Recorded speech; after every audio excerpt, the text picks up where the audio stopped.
মেয়েটিকে হত্যা করা হয় কারণ তার দোষ ছিল সে অতিরিক্ত সুন্দর ছিল। এরপরই এক ফক্স ডিমন তার বডিতে প্রবেশ করে আর এভাবেই তার বহু বছরের সাধনা পূর্ণ হয় কারণ সে এখন থেকে মানুষ হিসেবে বেঁচে থাকতে পারবে। এরপর তাকে এক ডাকাত দল তার সর্দারের কাছে নিয়ে আসে।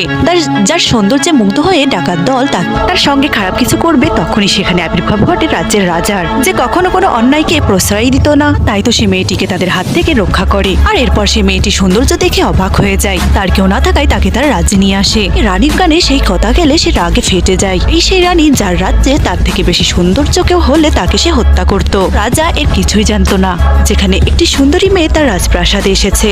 জাগতো রাতে খাবারের সময় হঠাৎ একটি নৃত্যরত ছায়ামূর্তি দেখা যায়। আসলে এটি কেউ নেই, এটি ছিল সেই মেয়েটি যার দেহে প্রবেশ করেছিল সেই ফক্স ডিমন। আর এভাবেই এক পর্যায়ে সে রাজাকে বশ করে নেয় যাতে এই রাজ্য এক সময় সে নিজের দখলে নিতে পারে। তো এতে রানী প্রচন্ড অবাক হয়ে যায় কারণ এটি ছিল সেই মেয়ে যাকে সে কিছুদিন আগেই হত্যা করেছিল।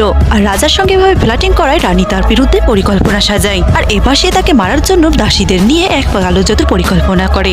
আর এভাবেই সেই ফক্স ডিমনের গল্প সেখানে শেষ করে দেয়। তো একই এমন গল্প আরো পেতে তুমি এখনো লাইক আর সাবস্ক্রাইবই করোনি।